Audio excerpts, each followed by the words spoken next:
Okay, so good evening everyone. So today is going to be our coffee table chat session with our guest architect, Lam Shen Fei. And so first of all, I would like to have an introduction of our guest architect. Basically, Architect Lam Shen Fei is an award-winning architect practicing under Fei Architects, and he has designed and completed buildings ranging from schools, housing, apartments, heritage hotels, commercial spaces, and individual houses. And some of the awards that he has received include the Rethinking the Future and the Top 45 Architects in Penang Jaya 2021, Fund Empire Best Architecture, Field Firms in Malaysia 2021, British Council Professional Award 2020 finalists, and also Khazanah Design Residency Award 2019. Architecture has been lecturing for the past 7 years and with more than 10 years of work experience, and he has been teaching from University Putra Malaysia, Taylor University, as well as Tunku Abdul Rahman University. And Architecture has also spoken and wrote on architectural topics on platforms such as BFM, City Plus FM, The Edge, Nanyang Sinchu, and public events for the British Council Commonwealth Alumni Forum, and also Radar Youth Future Forum, and also PAM City Talk. Together with the team and associates in Fei Architects, we explore beyond the boundaries of design requirements, creating meaningful spaces and initiating design solutions catering for now and the future. So without further ado, let's go into the questions for Architect Lam Shen Fei. So the first question from us would be, what are the current risks that the architect is currently facing on site? On construction sites? Yes. Well, I think just proper documentations and making sure the team that was asked to go to the site are competent, are well aware of how contract works.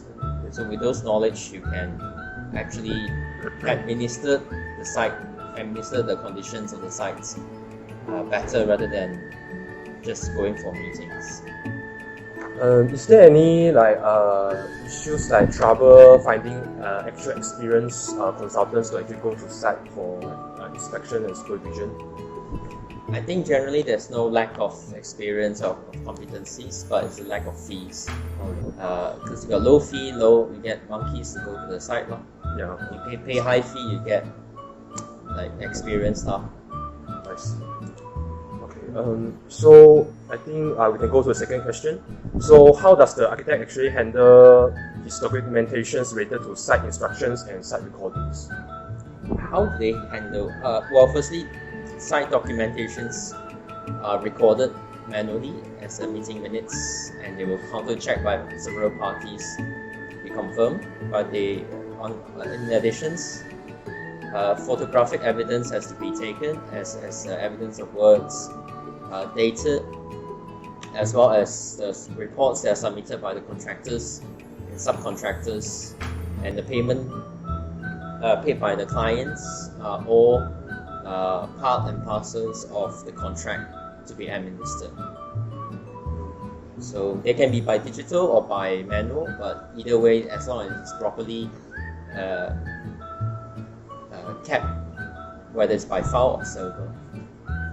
Have you actually experienced any issues during the process of documentation? Any conflicts during the meeting minutes, or any issues archiving the data documented?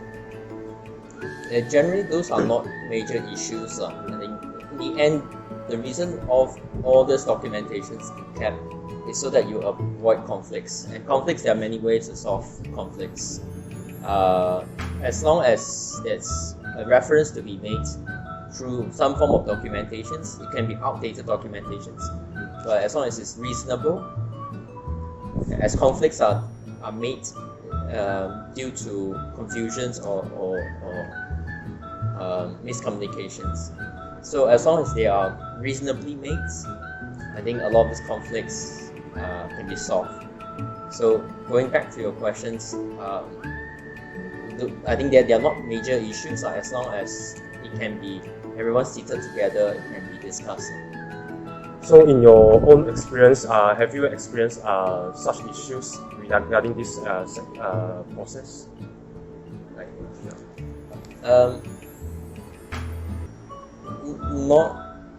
there are many different types of issues. As long as you administer, firstly you administer according to the contract. There are always funny things happen on site. Things are stolen on site, things have conflicts, people fight on the sites. Or it could be a mistake done by the design drawings.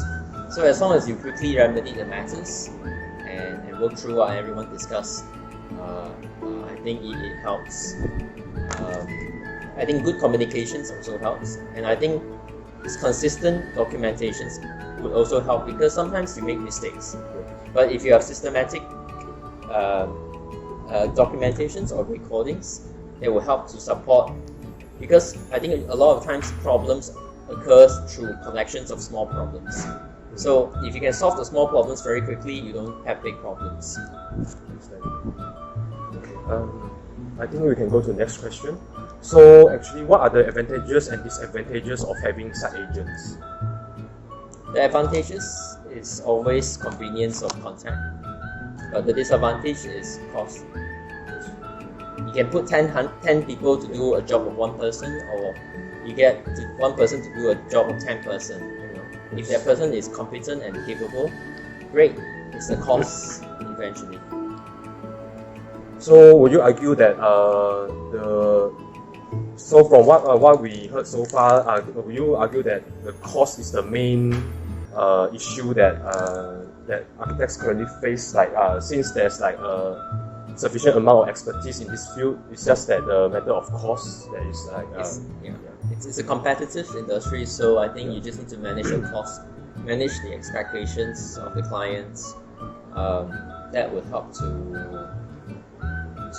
because a lot of times clients want something unreasonable, right? So you have to be clear to them it's not possible. You cannot ask for 10 cent nasi lemak. You can only give them banana leaf, 10 cent. So not even sambal, so not even the nasi lemak. So it has to be reasonable. The 1 ringgit nasi lemak, 10 ringgit nasi lemak, 50 ringgit nasi lemak, it has different ingredients. So it has to be reasonable. And if the client is not reasonable, it starts to surface a lot of problems. So cost is one major issue for me, but there are other smaller issues which, if you're interested to know more, it's also about managing, how the architect manages. He decided to make more money by sending very junior staff to the meetings. But then the client feels disappointed because this is not what you order, right? Say for example you order 10 ringgit nasi lemak, they give you 1 ringgit nasi lemak. And they say, hey, this one I can buy from the roadside. Alright. So this is where you have to balance the expectations. Do you think the architect actually has the power to help balance out, to persuade the architect to persuade the client to actually invest more in this project to actually get better results? Not easy. Not easy. It's like if the school asks you to pay more tuition fee, the same campus, same tutor, you're like, why? Yeah. Handsome, is it the tutor? So the point is, it has to be reasonable, and it's a competitive market. So you have to balance. Because currently in this subject we learn the minimum scale of fees. Is that actually implementable in a real life situation? Do the architects and the work industry actually follow this minimum scale of fees? Mostly no. Mostly no. So you just learn it as a theory, don't learn it as a practical. I see. But wouldn't that be you can say offending the law or the regulation? There's other laws to say not to follow it. Oh, okay. It's a guideline. Oh. So you can ask whether Lembaga, how many have they penalized? How many contracts are there? How many of them have actually taken actions? But let's say if we don't follow this sort of the minimum scale of fees, who would get the most impact out of it? Who will get the who will get affected the most for the minimum scale? Theoretically, if I answered it, it will be the end user, the purchasers, the buyers. But in the same time, the market you have to see in a more practical way, where the whole markets are driven by many factors. So you have to be better than the markets to survive, to get projects. without losing the competencies to complete the projects professionally. So this is where you need to be better than just what the book tells you to do.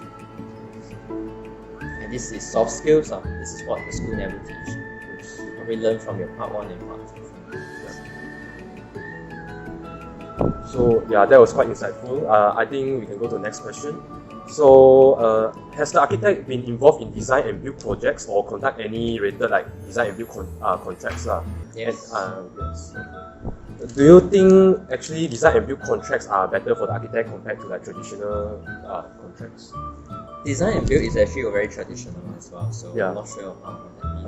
Because for in our lectures, traditional contract is actually basically we design and complete the design and then we proceed to construction and all on-site Yes. works and It's not design. traditional. Oh, it's not. It's not. Okay. Well, to be honest, small projects are okay to do that because the fee does not justify the amount of work required for tenders. And so I think, to be fair, it's really case-by-case basis as long as it makes sense. For example, right? Architects are in charge of design, right? Contractors are build, right? So, for example, I ask you as an architect to go to the task for you as an architect is to travel to say Moa to do one project, and then I'll get another person to travel to Moa to do the contracting. Let's say if it's just a small project, you can power level the whole thing, you can take over the whole thing. So that's more practical. So I don't need to hire 2 persons if it's just a small piece of work. But if the work is so complicated, it needs a big team, it needs you to go there, okay. Then you take part of it, then it's a big teamwork because the work is big, right? But if it's just a small ikan bilis, ask you to go and buy more ikan bilis and come back, you might as well tapao other things for me also lah. So it's easier as a design and build. So case by case, I would say. But so far, like the projects you have handled, what sort of contracts do you think are the most like efficient and the most efficient type of contract to handle out the projects? Okay. If I'm being theoretical, efficient depends on what sense.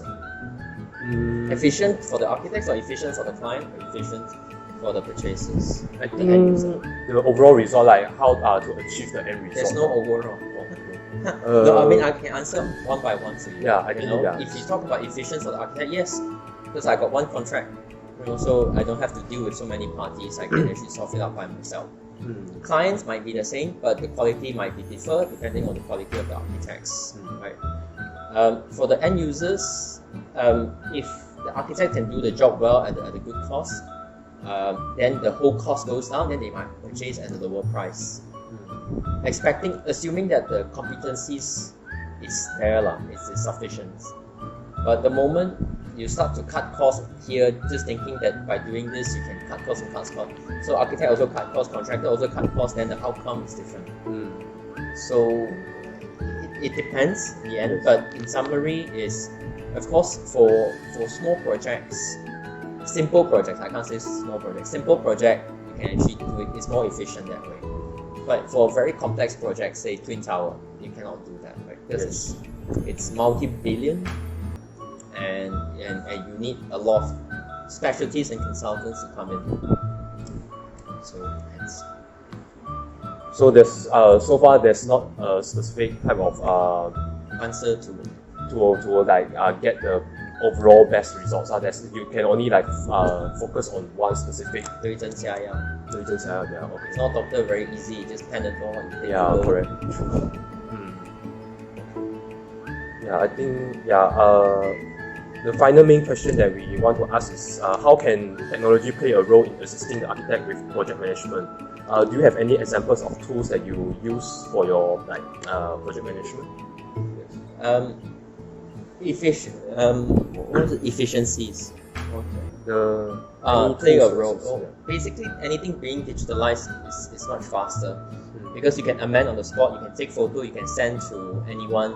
You need to take actions anywhere, almost immediately. You can counter check the drawings there on site. There might be deviance from the drawings, so you need to check the CAD drawings. So the person from the office can act as a backup for you to solve the problems. then he can send the solutions to you on site. Or you say you need to check the drawing dated 10 years ago. You're on site, you can't check. So this is where your team can go and dig it out for you and give you the answer.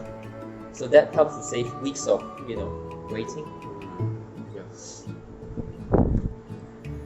So I actually noticed like in the recent years people like a lot more people are using like the messaging apps and everything more often to actually carry out some like simple amendments and resolve of the issues .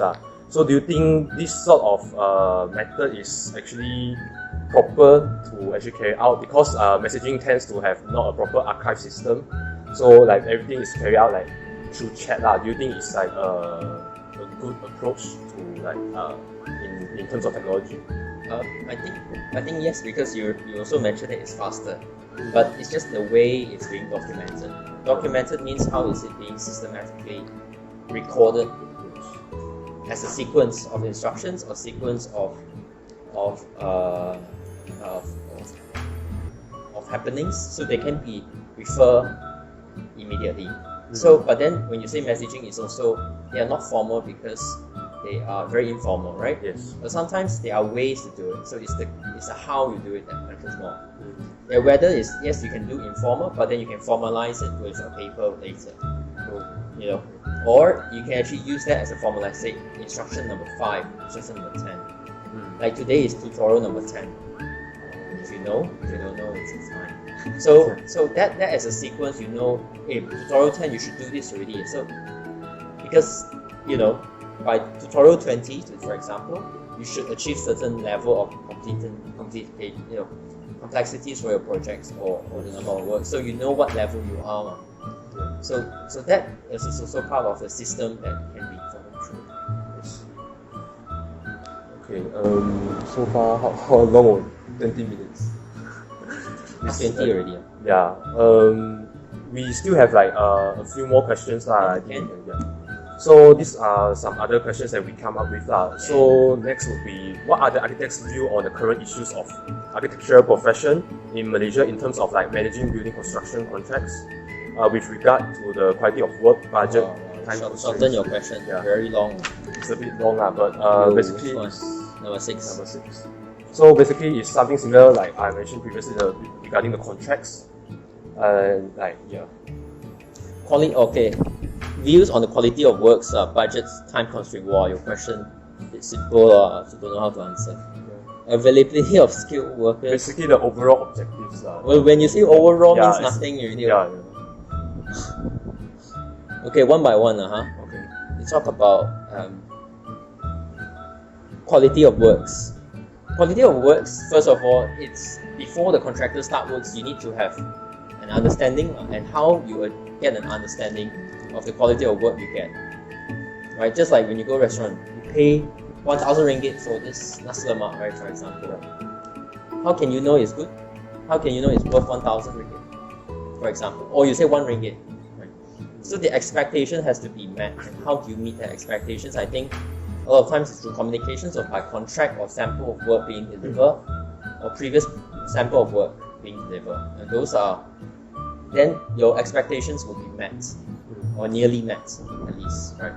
So that's the quality of work. Budgets, those are defined by contracts. So the better the contract, the more detailed the contract, the better you meet your budgets. The more thorough your contract, the better the budget. Then there's no surprises, right? Because it's so thorough. Time constraint is basically your monthly meetings or weekly meetings, if you want to put it. So you consistently monitor the sites, making sure things are delivered on time. Then it reduces the surprises on time. Availability of skilled workers, that one is a policies, government issue, so you have to refer. This is something architects cannot control. This is more of a Malaysian issue, so you have to refer to the labour departments of Malaysia. And the effect of pandemic on the ongoing works. This is where, if the contract is being well written, then the pandemic may not, because it's following contract. So a lot of things fall back to the contract. But sometimes you cannot 100% follow the contract because they are quite dry. They're quite literal. So what I mean by that is sometimes the contractor doesn't make money anymore in the work. For example, if the student is sick, they cannot come to school. The school still charge tuition fee. It's not right, ma. Yeah. But say contract already, you sign as a student, ma. I don't care, you still pay. You want me to resign as a student, ma? Not nice, lah. You say maybe I come back tomorrow, then, right? So sometimes contract might not be so humane. So this has to be negotiated to find a balance, lah. Because the school is trying to help the students in the end, but it's not about so dry in the sense that, oh, you register already, you must pay, I don't care. One not nice, or it seems like you're trying to make money rather than helping students, educate the student, right? So that's not the point. So being an architect, we have to be careful. Yes, you can follow contract, but it kills a lot of people. People hate you. And what's the point? Because in the end, it's making sure everyone is happy. Actually, I have one question from myself. Basically, I've actually have little work experience before coming to here. So based on what I experienced, like especially during the pandemic, there's a lot of issues like on site, especially the cost of materials, which will affect the overall progress of the constructions. Will you think there's any way to actually mitigate this issue? Because I know that contractors tend to actually delay their projects because of like the availability of materials and also the cost, which will affect their own. If it's proven that it's truly delayed and expensive, then it can be negotiated, lah. But under the contract, it's actually not. So the contractor has to be clever in their budgeting to make sure they don't overshoot on their budget, lah. Usually, the contractors have to absorb the. It depends. You have to imagine if the person were to absorb, and if the project doesn't make money, what's the point of doing the project? Means the more you do, the more losses you make. You won't start work anyway, and if you don't start work, the project doesn't go on. Then what's the point of the work? Right? So we have to be realistic. So the client has to be. They have to make sure that sufficient sufficient evidence is there to support those cases, lah. For us, we have to be fair also. It has to be. It's a business contract, and the business contract has to make sure everyone makes money out at the end of the day. If it doesn't make money, what's the point? Yeah.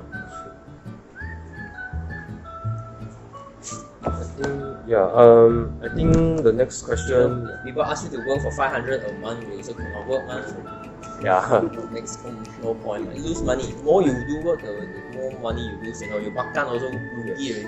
Yes, correct. So does it make sense? So in the end, it still depends on all parties' agreement to actually settlement. Yeah. That's post contract settlement discussions. I think next one is a bit related. Basically, how are Malaysian clients treating architects and other building consultants when it comes to professional fee payments? Like how do they actually? So this depends. I think this is generalizing. Malaysian clients is a very big word. So it really depends what client you're talking about. So I can't generalize. It's like architecture students are always lazy. Not much, you cannot say that, right? Yeah. So here, how do they treat? It depends on, depends how lucky you are. So it's a bit like blind dating. So if you meet up a good one, okay, great. If you don't, then no second date, lor. Yeah. Win some, lose some. There's no, I won't treat it that way, but the point is, you never know until you are there, right? Until you've gone through the process. So treat the architects, some are good, some are bad, in order to answer your question. Some are very on time, because it's a long-term working relationship, right? It's not like nasi lemak, you makan, you don't like it, you cabut, right? But this is projects, you take years, right? 2 or 3 years, if not 5 years. If you're not in good working relationship, it's getting tougher to work together as a team. So you want to make sure the fees are there, because the fees are there to pay your salary also. So it has to be reasonable as a team.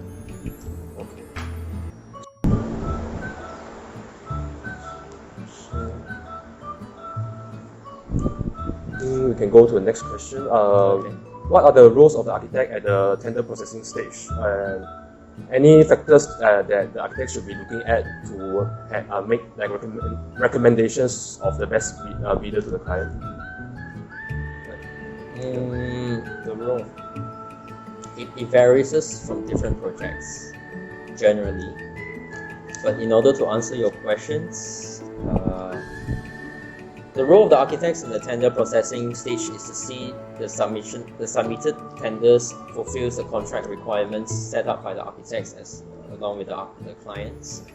To evaluate the document submitted, whether it's fulfilling, and their doubts are clear as to the tenderers they were to be appointed. That's the theoretical answer. Actually, there's no like exact correct answer to a lot of the industrial problems. So it needs to be more flexible and adaptable. It's a bit like that. It's a bit like saying how to eat. Write a book about eating or breathing. You can breathe from your left nose, right nose, from your mouth. You also can, but you don't have to write a book. You can write a book, but you just get an understanding how it works. It's a bit like sports. Architecture is like sports. You can read about basketball. But the better way of getting better at basketball is you play the game. So you don't read, you can read but practical is more important. So this is you're asking something practical, but if you want theory also I can answer practically. Swimming also you need to turn your left hand, right hand, you just swim Yes, a bit like that. Regarding the tender, how do the architects actually handle contractors who are actually a friendly party to the architect when it comes to the tender selection? Well, they have to declare that these parties are friendly to all parties involved. Best is just excuse themselves from this process because it's very sensitive. Imagine you're my brother, then I give you an A. Is this his work? Yes. So I have to excuse myself from that valuation process and let others decide. To be fair.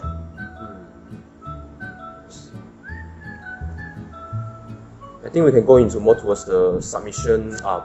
Okay. Actually, what are the issues actually faced at the authority submission stage from the kebenaran merancang to the building plans approval? Like, are there any issues regarding this submission process? There are a few. Sometimes marginalists might not 100% follow the application forms, so it can be discussed. Sometimes we are not sure what happened. So what happened as to the submitted documents, and sometimes their comments are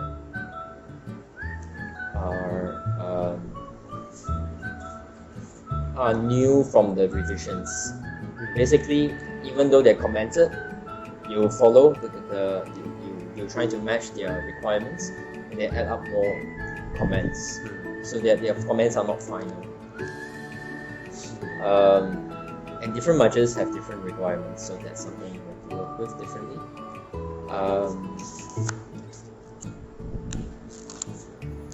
Some are not contactable, so you also don't know what you did wrong.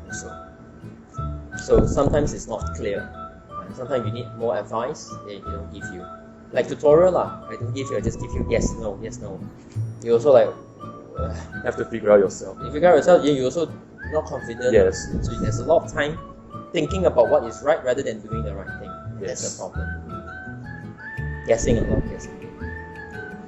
I've noticed you have been involved in heritage projects as well. Are there any issues regarding new regulations, new guidelines to actually be complied to the old buildings? Because some of the old buildings are outdated, right? So they need to be complied with the new standard.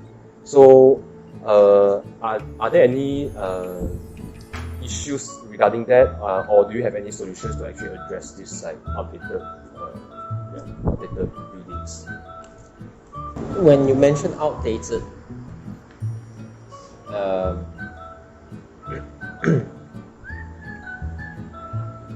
It's something like the Bomba approval, let's say, like the past and the present one. I know that they have quite a few adjustments. It's like different.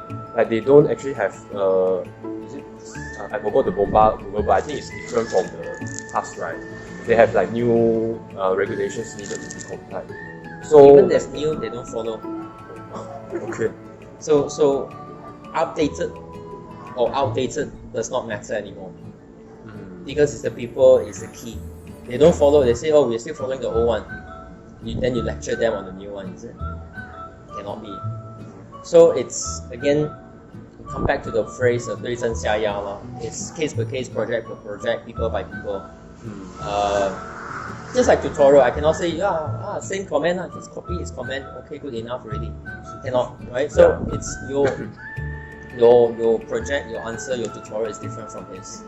So in these problems that you mentioned about heritage being, some of the laws being updated, yes lah, depends how far you want. You want to take the effort to persuade them. If you want to go up higher Pengara to talk to them, can. Now, whether it's worth it,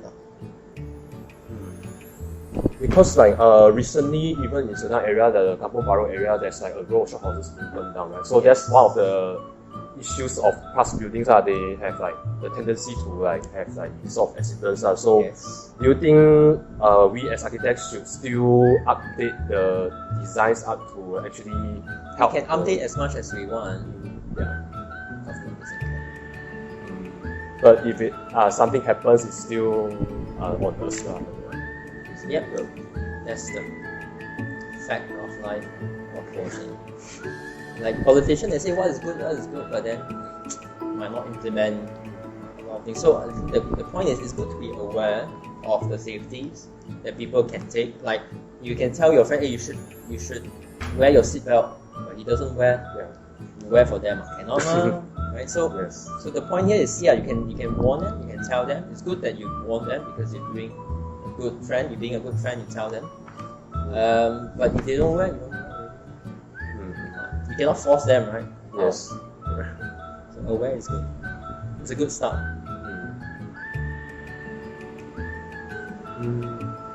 Okay, another question for me is basically from what I saw because my ex-company, they have like sites that are outstation from their firms like other states, and they tend to have lesser site inspections compared to like the local sites.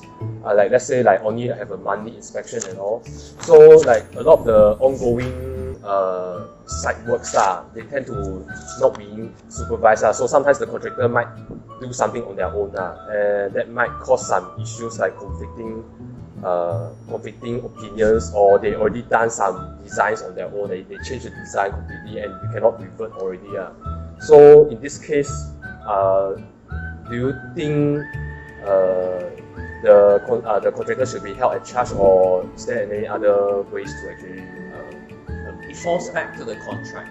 If they have done works that is not different than the contract drawings or documents, then they ought to change it regardless. Now, if there's an issue on site, they have failed to notify the architects of a certain deviance, it's also their issue. So you refer back to the contract. Nothing to do with frequency. The frequency of visit is depending on the contract between the architects and the client. But the building contract is between the client and the contractors and architect as administrators. So what does it mean by administrators? This is where you need to look up better. It's a very powerful word. Administrators, for example, in school, you didn't pay the school fee, cannot let you in. They won't give you a student number. So those are the duty of administrator. Then they check, you got scholarship, okay, you don't pay so much. Or do you get enough credit scoring? This is what you should do, right? So administrator is a very important. So architect comes into that to make sure that every party fulfill the contractual roles under the contract. So that's why a lot of the answers I give you is according to the contract. If the contract is not strong, it's not properly done, then that allows for problems to surface later. But what if like some of the decisions are actually not made by contractors but the client themselves? They they are very fixed on the decision. They want to do it like this, but you as but what if like you as architect you think that it does not work, but or it may cause issues for the as long as properly documented. That this is the instruction of the client and not the architects. So we have to protect ourselves as much as we can. You can say that, but you're just documenting what is right. Yeah. So going back to the scale of minimum fees, actually, do you think that them should actually just get rid of it because most of the architects don't follow, or do you think that's as a reference? As a reference. As a reference, and nobody follows. Yeah. Yeah. But some like upload projects, how many percentage is that? Regarding to the laws and regulations such as the UBPL, they tend to actually keep updating it, but most of the amendments are actually removing the bylaws and stuff. They don't actually add on to it. Do you think this is a good approach? Because compared to other countries, our bylaws are actually not that detailed and not that stringent. Do you think this will cause an issue for the regulation of a... It has already caused issues. Yeah. And also Malaysia is a bit slow lah. You know, the anti-hopping law will take so much time. And this is a topic nobody is interested in, so it's even worse. So Malaysia is a bit slow in everything, so it's a very slow process, but it's getting there. Also because like different margins at different areas, they have their own different regulations as well, like their own extra add-ons. So this will cause even more like issues. Slower process. Another thing regarding like a company, because from what I see especially after the MCO, like a lot of the bosses they tend to actually try to cut salaries or take advantage of interns and all. Do you think this is a good way, or is there any other solutions? Because they tend to want to cut their costs, right? So they just find interns to actually. You got cut before, is it? For me, no, because I started working after the lockdown. But from what I see, a lot of my friends, they tend to get cut salaries, they don't get paid, or a lot of people are hiring interns instead of actual graduates. So hence, interns are not competent. Interns, a lot of time you teach them more than they do work. So I pay you, I teach you. Where got such things? You have to take people always think that interns are hire a lot of interns. Interns, you need to teach them, and sometimes they do wrong also, they don't know. Yeah, because so that's why interns, they do 10 times a project in order to make it work.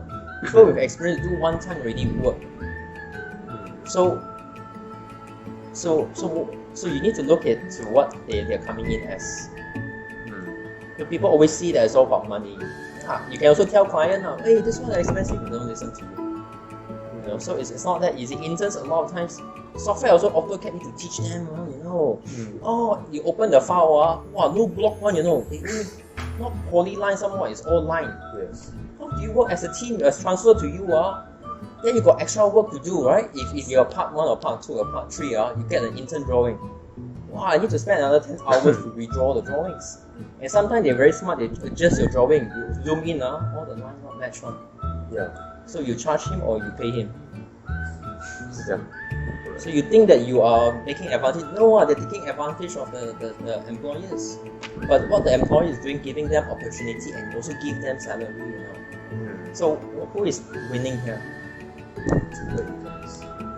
I think because we can choose not to hire intern, actually waste our time most of the time.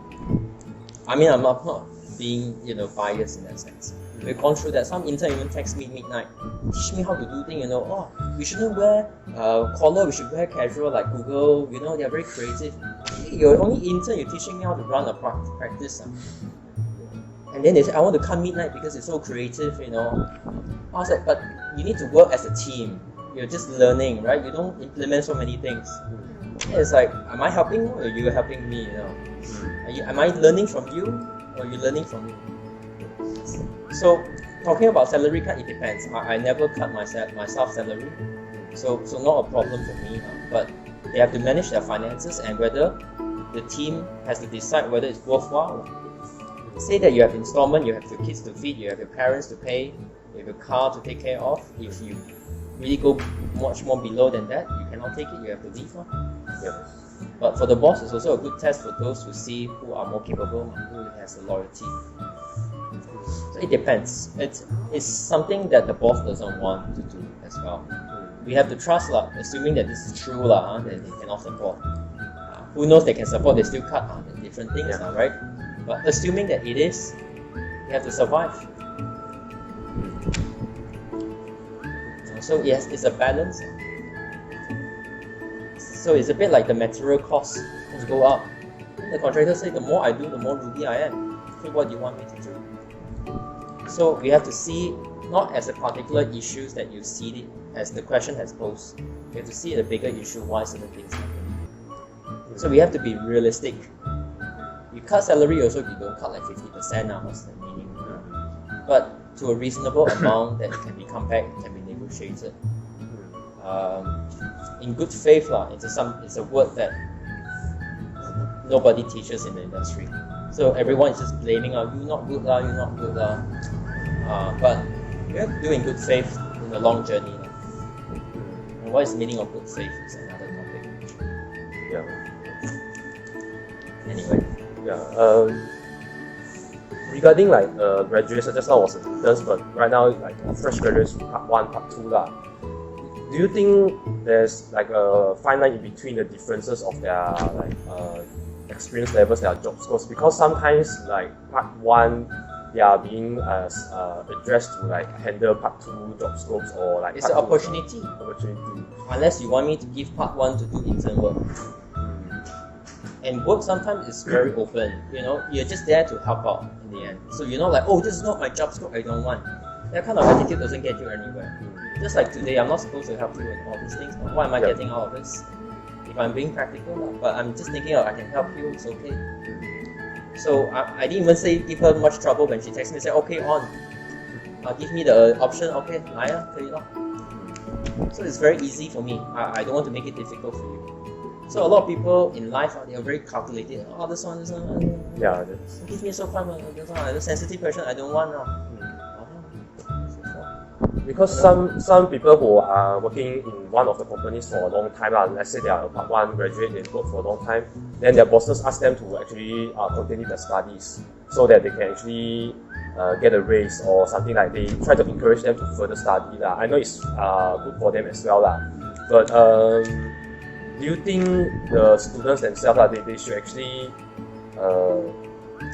be more initiative in pursuing further studies, or actually because I know a lot of people depends whether you have to look into it more holistically. Where I think it depends, because whether the family can afford, whether he has other siblings to take care of, whether they need the money for other medications, their mother, their father, their grandfathers might need the money. So they might continue to work just so that the family has more income, right? Some might say, I'm not interested to work, I'm not interested in part 3, I'm just interested to get married and move on with my life. You get people like that. We cannot say never. Yeah. There are different type of people in the industry. So we be open-minded. So you just say, if this is what I want, then I do it. So I think generally be open-minded about things. But for some cases, for what my own experience, a lot of my friends, they tend to, after they graduate, they go to do interiors, they go to do real estate. Subject to their interest. Subject to their interest. Do you think it's not to say a waste of time, but a missed opportunity? You already studied so much, you already learned so much. It's a pity, but that's their choice. You can't say much. I mean, maybe they got opportunity. Maybe it's their father's company then. Or maybe they have interests in different parts. So their interests change. 5 years ago, you were doing SPM, and now you're very different, right? So your focus is different, your interest is different, So another 5 years, you'll be very different as well. So you'll be open-minded now, then you tend to understand things a bit more, rather than fixated on particular notions of how things should work. Then, in your personal experience, has your views changed since you were studying until like after working for so long and teaching? Yes. Certainly, like just think, keeping an open mind on things, and also, of course, I got work to do and this and that. I got other appointments. But as long as we plan a time, we fix a time. As long as you are clear in your communications to inform me about the time, the date, then okay, I can arrange. I'll work things out. And a lot of times it's also communication. You have to talk and understand. Oh, this is why you have to do this. So you have to understand in a different perspective as well. So in the end, as a student, you need to score, you need to pass, right? Yeah. You need to, depends whether you need a scholarship or not, then whether you need to get an A or just need a pass for your part 2, right? So a lot of these are important. And some might say, I just don't care, I just want to get part 2 for my parents. Okay, then you're not trying to get an A, some trying to get an A for something, So it depends. So as a tutor, we need to understand the students, what their intentions. And so the work and the answer I give would only interest them. So I would say you're still like in a the perspective is still in like a good view towards your work and all like in the architectural field it's still in a good perspective. You're still. I generally have no perspective, just do. Okay. I'm not sure whether it's good or bad, to be honest. Just neutral. I just think it's the right thing to do, I'm not sure it's good or bad, but right because you ask for help, you need someone. I just stay for 1 or 2 hours more. I got other appointment I haven't been to office for 2 days already. People are looking for me also. And my wife got COVID and all these things. I need to take care of a few things. So it's not so straightforward. A lot of things I've seen worse. So good faith. 真诚 is the key. Yeah. Do you actually think the current education in Malaysia is going in the right direction compared to other countries? Because I know that our countries tend to be more practical. The directions tend to be more practical and real life scenarios and all. For overseas, it's more towards the exploration of ideas and conceptual. Do you think it can be improved? I think. Not the way it's done in Western, because our industry requirements are slightly different. I think what is really good is to trying to train you technically is one thing, but the attitude and the mentality is another thing. This is hard to train in your mindset. So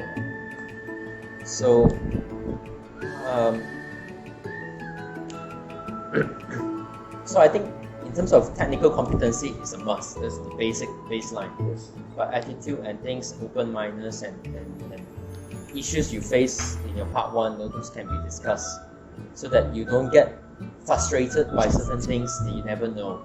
So through this or through discussions with someone more senior or even more people can get you more multifaceted perspective on the matters. So it's not just one. So a lot of times when I discuss with the client, like the one client call is, "Hey, got this issue." Okay. We're happy to help. We're not going to be rich doing this project, but we're there to support you. Because in the end, you look back, what's the purpose of architect? Being an architect? In the community. Helping people. Yeah, through helping you get rich. Richer, not richer. But the point is, it's like today also just helping you guys. And I get some free meal. Vegetarian meal. But the point here is, it's in the long run, it's look into the values. I think that's nicer. If not, you get frustrated. You get architects. I hate this. It's not really good They send love letter They hate certain people. They send lawyer letter Chinese say 好苦. You all Chinese add 何苦 I don't know I'm also questioning that. Maybe I haven't reached that stage to answer that yet. But I see my ex-boss on this online. Small little things send love letter. Yeah. There's no first question. Okay. How do you think the foreseeing or think the fresh graduate architect like us Okay. Part 2. our opportunity our future in Malaysia? There's always potential in future in Malaysia. But depends on what you're trying to become lah. Are you becoming Norman Forsters? Are you trying to become Because now mostly of the freshmen, they are more concerned in the pay. pay So, can? yeah. So But- basically they have the minimum. How much pay you want? Depends how much value we can give to the company. I suppose so. Yeah. Same as client. You think that you want to be rich, yeah, you become boss and talk to client, they also cut you. They bully you, someone look at you so young, so green, whack you also you don't know. Put you into legal problem, you also don't know. You also, oh okay. Then you got into trouble that without knowing it some more. So treat it as a learning process. You haven't get to that stage to decide yet because you still need practical experience. So whilst people pursue money, yeah, they can work in Singapore and all this, but eventually when they come back to Malaysia, their knowledge cannot help much. So they're limited by what company they go for, which is big international companies, but they can't do a lot of projects. I can't be realistic. Sometimes Yes. the pay is very hardly for the experience. That's fine. Spend their life. Agree, but in the end, in truth say among the four of you you can do a lot more things. If you can do a person of 10 of him, you ask for pay rise, I'm happy to pay you. Normally, right? But if you ask for twice his salary, then look at your work, your section also salah one. Your grid line pun tak jadi punya. You give me back money. So you have to prove yourself and it takes time to prove yourself. It takes 6 months to 1 year at least. And while people, clients are saying, they say, wow, I'm the best architect. You do one project and show me. You need to deliver. Yeah, true. A lot of new employees they tend to leave the company after half a year or 1 year, so they don't have the chance to prove themselves yet. Yeah, I think this is like a 双方 how to say It's a blind date. Yeah, blind date. Yeah. And now I think it's just open, now being open. Yeah. I got one last question. Is what if an architect who can't design become an architect? Is it possible? They can become architect by paper but they can't. So it depends what you define as architect You define it as a piece of paper or you define it as capability. So yes, there are architects out there. They are more capable than the others, definitely. Some are not good, but you have to remember the word architects is a constitution under the act. How you get it, I don't know, I don't care, but it's just a title, like Dato shit. Some people don't even look like Dato, but it's a Dato, right? So whether a person can design, you cannot be defined by their title. Some people could be expert in it, like been designing 1,000 over houses, So it really depends. So don't judge the book by its cover, but you can interview them. Then you can know. Tell me about how to design houses better, how to design heritage better. Give me the category of different ways of designing heritage. What do you mean by heritage in the first place? Now those are a very good way to decipher their knowledge in the particular subject. Similar to how some architects become lecturers and professors, they go towards the research and contribute in a different way. I don't agree 100%. Oh, you don't agree. But it's just the belief that they can contribute. I think at least the virtue of believing that they are able to deliver. Whether they can deliver is a different thing because they teach different things. But then this is where if everyone keeps an open mind, then as long as you're learning, the key is you're here. Student role number 1 is to learn. So you learn as much, whether it's right and wrong, you decide later. Because a lot of things you can't know whether it's right and wrong until you have done it. Yeah. A lot of these are theory. I only say words only.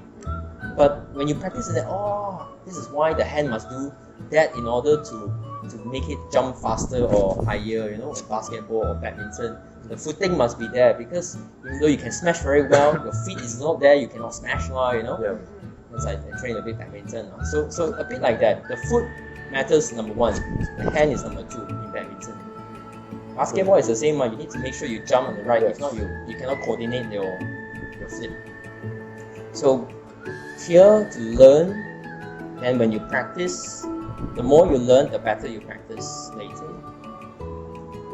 Then may I know your personal reason why you came into the educational industry as well? It's a good mix with work. Don't get paid much here lah. Learn something that I never expected. Open mind. Final question is basically just a suggestion for students or any fresh grads, like how to like actually handle their stress and everything. Handle their stress, like how do they actually motivate themselves to go further lah? Do you have any like suggestions? Generally, I mean, this is not the first and last time I get some similar question like this. But I think the first is clarity. Get to know what's your intention of doing these studies. Are they just to become the most successful architects, or trying to fulfill your parents' needs or scholarships or whatever? Or you want to take care of your siblings who need some money, for example. There are families who need that, Yes. Because 5 years, you take all the money, So you be clear what you want, and then you achieve it and review it every year. Clarity is one. Secondly is the right attitude, positive. If you mix with the right good people, then you tend to be good. If you mix with all those negative people, you tend to be more negative. Generally, so who you, especially your age now, maybe in the 20s, who you mix with, it affects you more than you think. So mix with the right people, or better people than you. That is listen. I think it's really helpful. Yeah, it's good to be persistent and get some students very persistent. A few tutorials also show the same thing. No, I mean it's like we're trying to help, but they don't listen. So there's only limit how much we can help. Like your friend who say doesn't wear the seatbelt. For example. So there's only how much we can help. So that's where you need to come up with the right attitude, good faith. Then you can tend to go far in the journey. If not, you tend to be negative. I'm not good now, I'm not good now. But just do your part, right? Yeah, you can say they are not good, but then if you are seriously interested in that particular things to change, take action for yourself. You don't need them to take actions. Like Bercy was started by personal initiative. You need a political party to do something. So there are many ways to do things. These are the 3 ways. I think already it's the time, but it's very helpful, like the information you gave us. So I think that's all from us. So Okay, great. Thank you so much.